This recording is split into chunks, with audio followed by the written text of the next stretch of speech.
announcement has been paid for by The ENN Podcast. He has a good energy, you guys.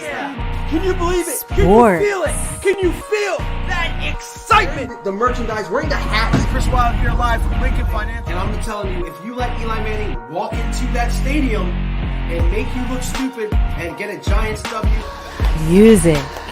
Wow. Whoa! Shit. And more. What's his next book going to be called? Spineless? Mike.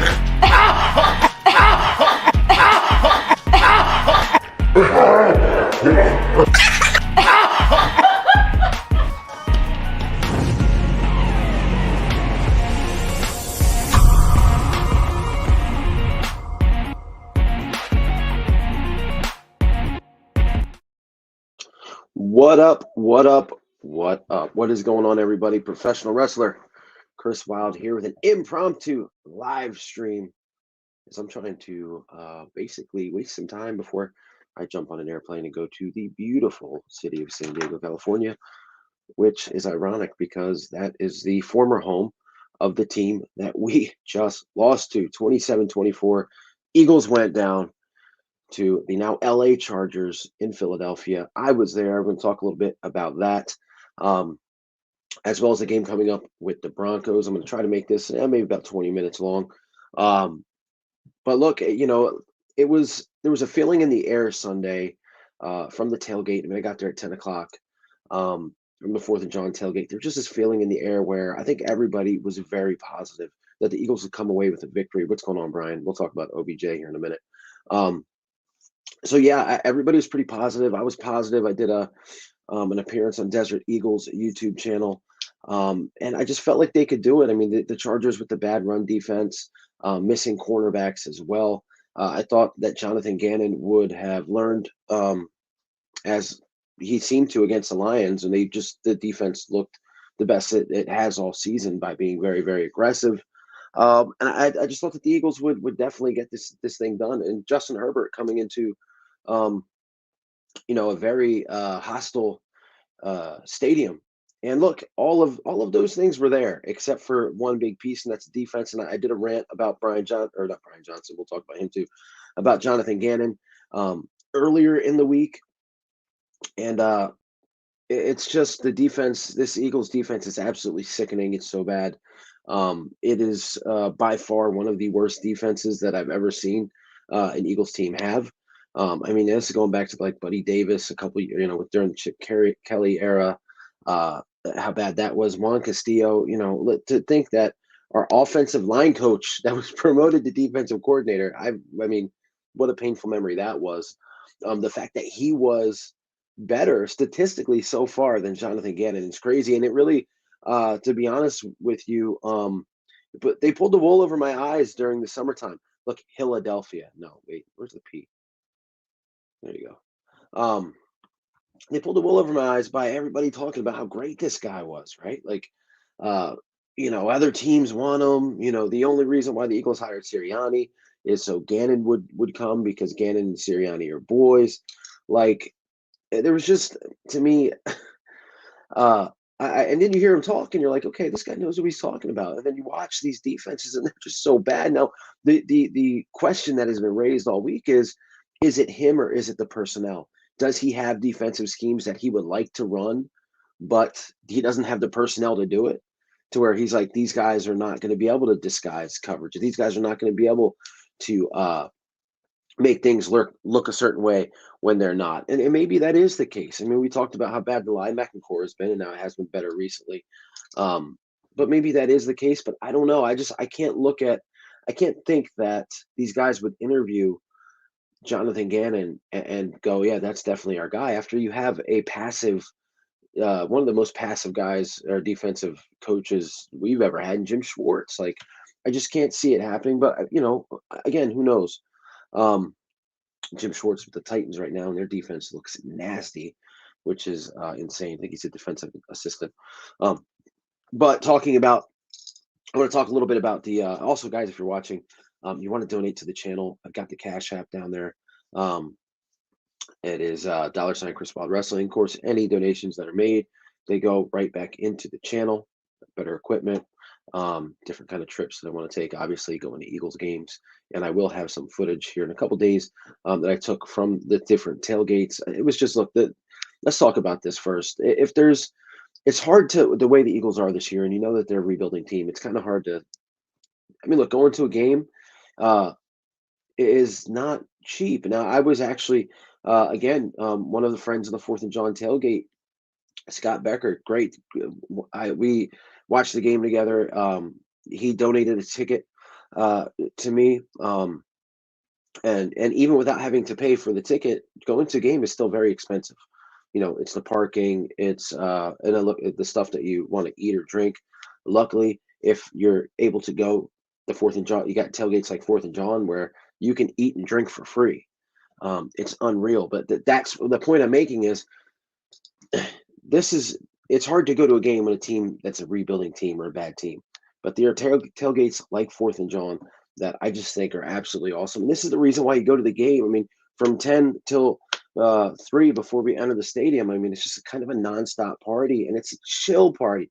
And look, in Philly, and I noticed this Sunday, the different tailgates, I mean, really, like Fourth and John to me is a very chill tailgate. It's very like, you know, again, it's somewhere you go to hang out, have fun, drink, eat, conversate about the game, listen to kick-ass music, kick-ass DJ there. And then as I was walking around, I think it was like a D lot, looking for my father, and maybe not D where B was where no D. I'm sorry. Man, some of those tailgates, it was like walking into a nightclub, like the people just dancing and going crazy and pumping, and it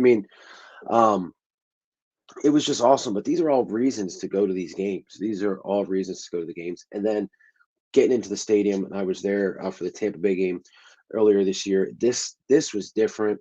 I think people kind of knew that the Eagles were going to lose to Tampa Bay, but that the electricity throughout the entire game was just second to none.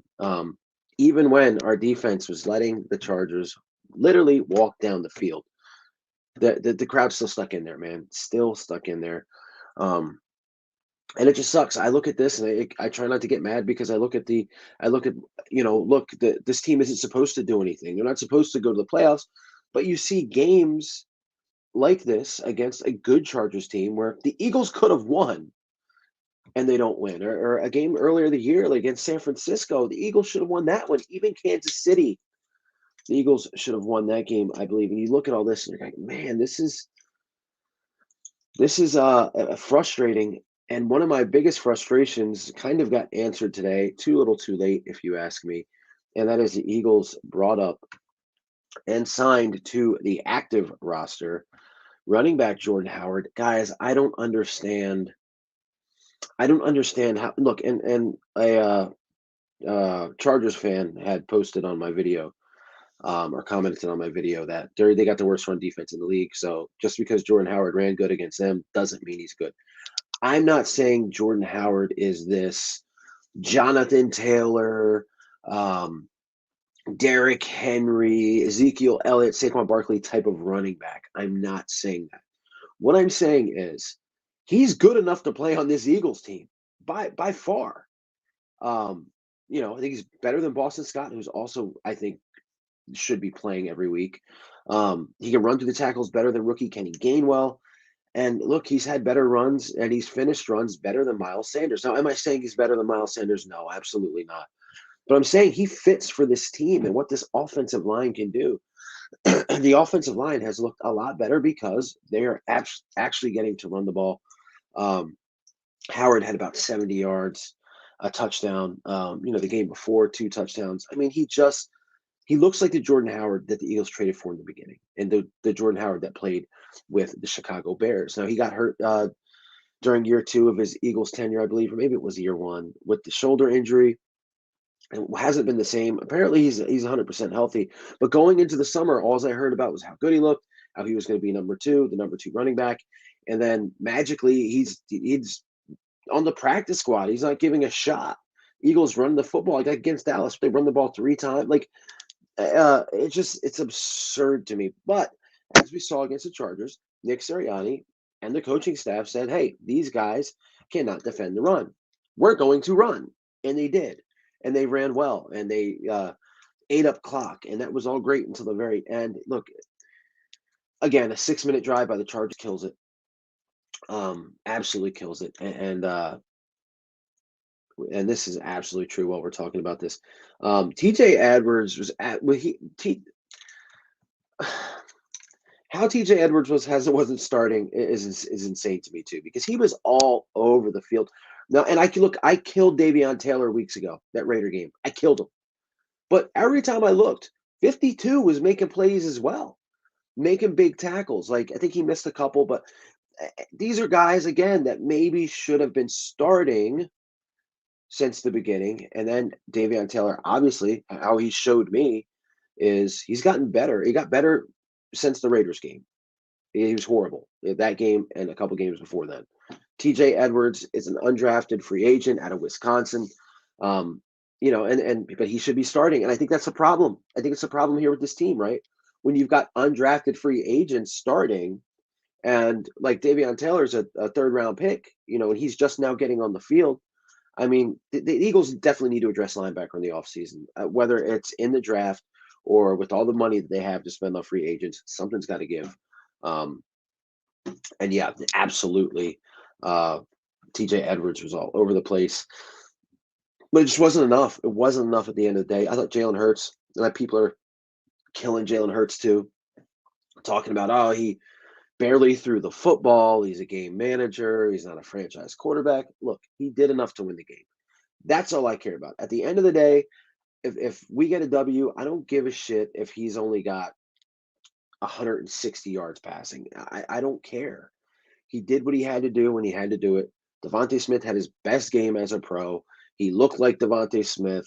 And again, these are against corners that are, second, maybe third string cornerbacks. But, he just looked we haven't had a wide receiver. And again, watching it live is a little bit different, I think.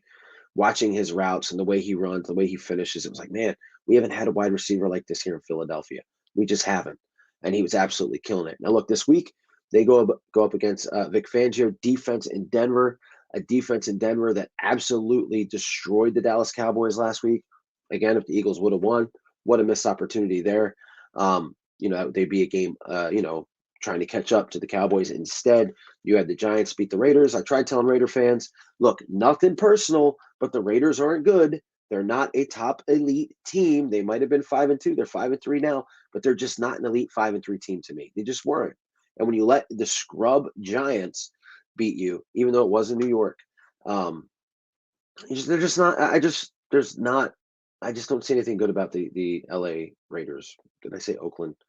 I don't know, but we're not about the Raiders here. So the Eagles go into Denver. Again, Jordan Howard signed up. Now look, there's some injuries coming to the last game. We don't know if Darius Slay is going to play. You don't know if Avonte Maddox is going to play. Avonte Maddox has been having a good year because he's back in the position where he should have been as that slot corner.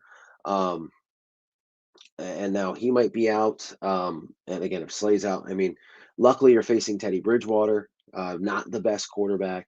Again, when the Eagles play good quarterbacks, they get killed. They just get killed because Jonathan Gannon's a coward. When they play those average quarterbacks, they get killed a little less. Not saying they don't get killed, but they get killed a little less. And it's going to be up in Denver. We all know it's hard to play up there. It's, whatever.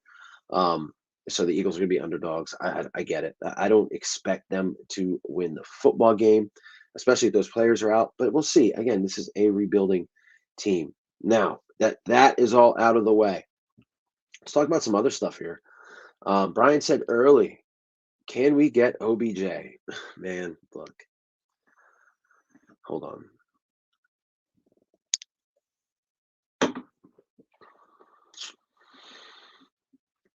Odell Beckham Jr. in 2018, when the Philadelphia Eagles were trying to go back to the Super Bowl, just barely made it into the playoffs and had a drop ball away from an NFC championship game. I would have loved to have him on that team.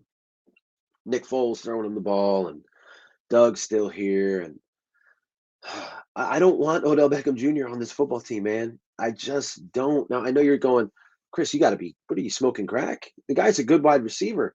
You've got Devontae Smith, and then after that, what do you got? You've got Jalen Reagor, who, look, man, Is it too early to say he's a bust? I don't think so. When you have negative 6 yards receiving, yeah, negative 6, and he's averaging like 1.6 catches a game. I don't think that it's too early to call him a bust. So yeah, why wouldn't you want OBJ and then Devontae Smith? Well, and there's a couple things here. The guy might end up being a distraction. He might want the ball a lot. He might, or on the other end, maybe he plays like an angel because he's got a chip on his shoulder now. I don't know. Just not a risk I want to take. And again, Sirianni, a rookie head coach, like that's that. And number two, it's not going to happen because Odell Beckham Jr. cleared waivers. So what that means is Odell Beckham Jr. gets to pick where he wants to play, and there's no way in hell wants to come to Philadelphia. Darius Slay tried to recruit him like he did Stevie Nelson, by saying, "Hey, we haven't played the Giants yet." Just saying. But he doesn't want to come to a team that's a rebuilding. He wants to go to a team that has a shot at playing in a Super Bowl. Now the three teams apparently that he's talking about are the Packers, are the Saints, and then the Kansas City Chiefs. You look at the Packers. If I was the Packers, would I do it? Again, you already have a big distraction in the Aaron Rodgers COVID stuff. However, it's hard to say, and maybe OBJ's cooked too because he hasn't been great and he's been injured. But it's when you look at that offense, having Aaron Jones, having Devontae Adams, and then Odell Beckham Jr. right next to him, man, that's hard not to want. But apparently they offered him the vet minimum, which Odell Beckham Jr.'s ego is not going to let him take. Then you look at the Saints. I don't know why he would want to go to the Saints. Maybe when, because they don't have a quarterback. So, quarterback gets hurt. You got Trevor Siemian. I don't know why he would want to go there. Their defense is legit. They're going to go to the playoffs. Kamara's a beast, but I just don't know why he would go there. I think you're looking at Odell Beckham Jr. on the Kansas City Chiefs because the Chiefs' offense has been dreadful. Thank you, Pat Mahomes and Tyreek Hill, for ruining yet another fantasy football game of mine. They've been absolutely awful this year. Mahomes looks terrible. Bringing in Odell Beckham Jr. might add a little spark. And if there's a coach that can handle a guy like Odell Beckham Jr., it's Andy Reid. Andy Reid's been there and done that before with Terrell Owens, with Deshaun Jackson. He just knows how to handle those diva wide receivers. I know what you're going to say. The T.O. thing was a mess. However, I think he's learned how to handle that. Tyreek Hill is no saint. And I feel like Andy Reid and the Kansas City Chiefs would be the best spot for Odell Beckham Jr. Absolutely the best spot for him. Again, do they want him? I don't know. If he came here, would I be mad? Would I be like, man, damn, I'm not watching the Eagles anymore, Odell Beckham Jr.? No, I wouldn't. I would be okay with that. I just don't particularly want him, if that makes sense. But if he was here, I'd be fine with it. But it's not going to happen. It's not, unless Howie offered him like some insane amount of money. I mean, I don't know. You also look at another guy that I wanted the Eagles to draft, who's having his name thrown around today, which isn't a good thing. And I don't know how many people have heard about this. I mean, it has kind of been all over Twitter and the a lot of the stations. I said stations like it's 1998. I'm sorry, guys. I'm just getting ready for my little San Diego trip. But I'm talking Dalvin Cook.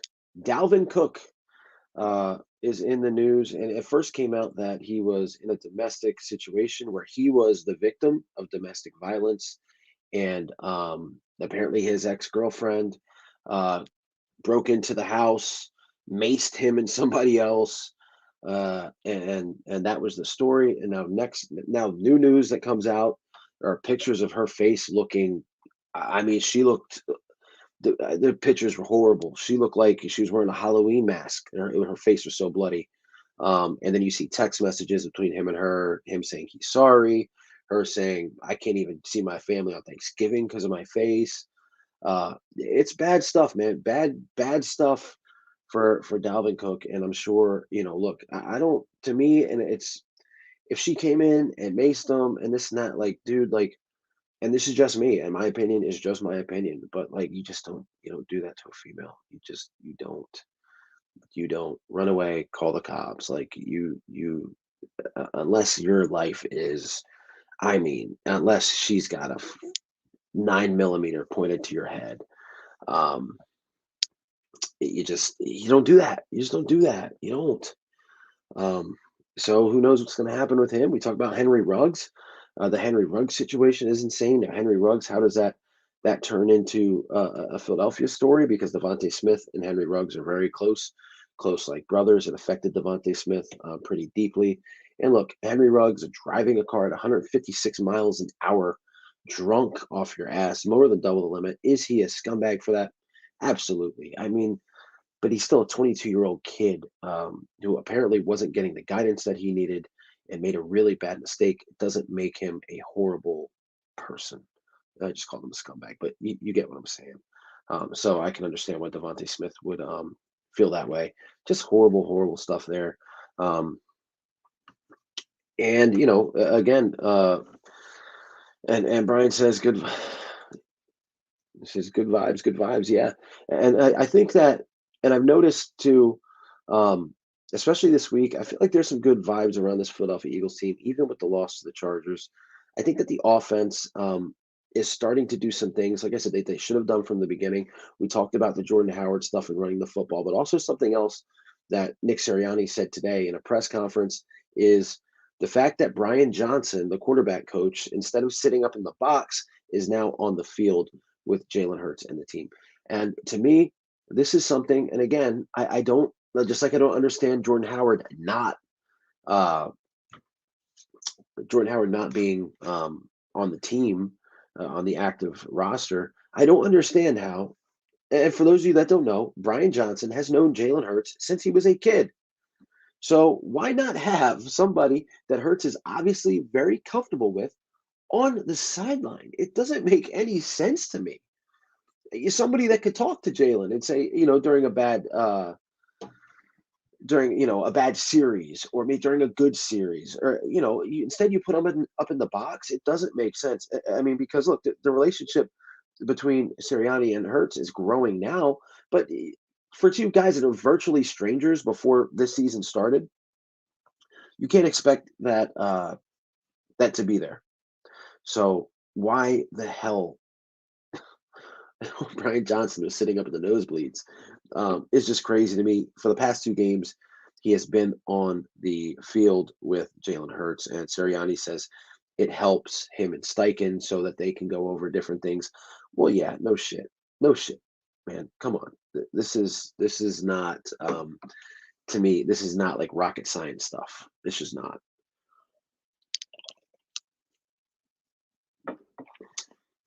Other than that, man, this weekend, at least personally for me, was rough. It was a rough one. Just a really rough one. Said goodbye to a friend. It's one of my close friends in the wrestling business, Kevin Brittingham, passed away to COVID-19 complications. Wrestling in one of the companies he was heavily involved with. It was rough. Dealing with some personal stuff of mine. On top of that was definitely really rough. And he was a dude. His last words to me were, and I think I take this into effect when I'm watching Eagles games, or I'm doing this channel now. His last words to me were, and I'll never forget this, because this was crazy. And I had a match, and I was, man, something went wrong in the match. It was something tiny, something that the crowd would not know, but the performer would. But it just pissed me off, because to me that tarnished the whole match for me. I'm going on, and he sees it. I walk to the back.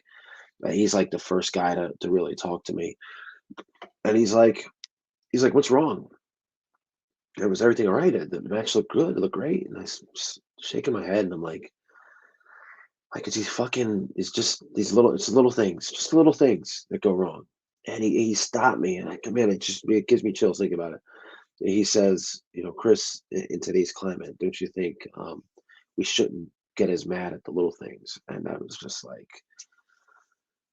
wow. Now thinking about that, and I didn't pay attention to it at the time, but now it's like, man, he's right. Sometimes you just have to overcome these little things and even the big things in your life. You just got to overcome them, man. You just have to try not to think about it, or try to put your mind at ease. If something's bothering you, and again, I'm speaking from experience here, something is terribly bothering you. Well, I don't know if it's a money situation, if it's your job, if you're going through a breakup, like, you just have to go somewhere else in your head, something that makes you happy, something that gives you some kind of joy, something that you like doing. I like speaking on this thing right here. So here I am with you guys. Uh, is Jordan Howard being signed to the active roster by the Eagles, and Brian Johnson coming on the field and talking about the Chargers and the Broncos a little bit? Is that something that's very interesting, or that's going to get a shitload of views? Obviously not. But for me, it's therapeutic to come and to do this, and to talk. This is my safe area, when sometimes up here isn't running the best. And that's where I'm at. And it's just, again, so you just got to find you got to find the thing that blocks out all of the bad stuff, I think they said, Jalen Hurts had said during the preseason, that Nick Saban said, you got to stay away from the rat poison, talking about all the outside noise, and not biting and not taking it. And I'm learning that, just by myself, things that usually bother me, I'm trying to stay away from. So that being said, 4:25, another 4:00 game against the Broncos. I gotta be honest, I kind of like the 1:00 games. I like the 1:00 games. I like the primetime games. 4:00 games are okay. Gives you some time to do some stuff on Sundays, but not my favorite. Now, before last week, I thought the Eagles would have won this game against the Broncos. Seeing how the Broncos just shellacked the Cowboys, and I don't know if it's a trap game for the Dallas Cowboys. Again, I will always say Dallas sucks, and I hate the Cowboys like every Eagles fan does. But you cannot deny how good they've been this year. They've just been good. They just have. The offense clicks. Dak looked great. Even when Dak wasn't in there, somehow they won a game with Cooper Rush as the quarterback. The defense hasn't been the best, but it's been decent. And they look like a team that can make a little noise. Now, what'll probably happen is they'll probably make the play. Well, they're going to make the playoffs. They might even get the first seed, but they're going to lose once they're in the playoffs. There's nothing that tells me any different. And I'm just saying that because I hate the Cowboys. But honestly, I don't know how many teams are better than them in the NFC, really. You're looking at the Packers. The Rams had a tough game Sunday against the Titans. So I don't know. It would be nice to see Matt Stafford and the Rams actually. It'd be good to see Matt Stafford get a ring. Being on that Detroit team for so long, and just having a guy like Calvin Johnson, and you still can't win. And the dude, I'm not like a Matt Stafford fanboy, but man, he definitely deserves something good. You talk about good vibes. Matt Stafford deserves some good vibes. This Eagles team deserves some good vibes too, man. Young team, they're trying to come together. Will Jalen Hurts be the quarterback next year? I don't know. I'm willing to give this kid a chance the rest of the year. Again, he missed two huge plays in the game Sunday, as he missed Dallas Goedert. It was wide open, would have been a touchdown, threw behind him. And Devontae Smith in the end zone didn't. My dog is sneezing. Who does that? And it seems like he misses those plays every game, right? Oh my goodness. Enough.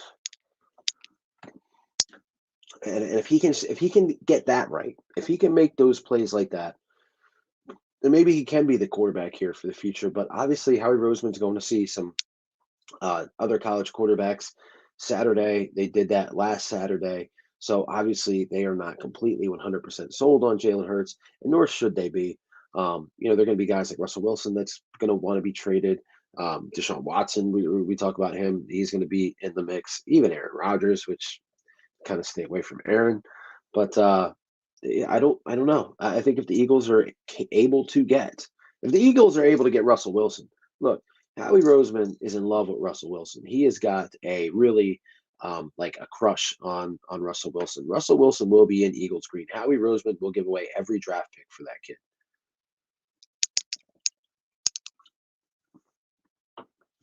But if Russell comes back and Seattle gets on the roll and makes some noise in the playoffs, I don't know. But guys, look, at this point, I've got a flight to catch, and I'm going to get off here, man. It's been great talking with you guys.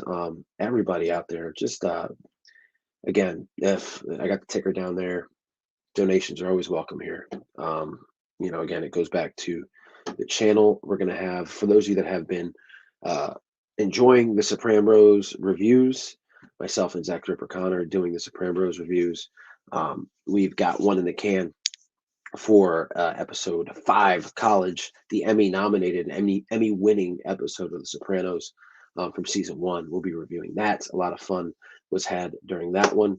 And stay tuned for that. It'll be coming. I'm just expanding my horizons here with this channel, just trying to do some different stuff. Everybody stay safe out there. Again, rest in peace, Kevin Brittingham. Everybody hug your loved ones, man. Just give them a hug tonight and every night for that matter, because you never know when they're not going to be there anymore. So stay safe, stay healthy, go Birds. And I will see you guys later. The following announcement has been paid for by The ENN Podcast. He has a good energy, you guys. Can you believe it? Can Sports. you feel it? Can you feel that excitement? The merchandise, wearing the hats. Chris Wild here live from Lincoln Financial. And I'm telling you, if you let Eli Manning walk into that stadium and make you look stupid and get a Giants W. Music. Wow. Whoa. And more. What's his next book gonna be called? Spineless? like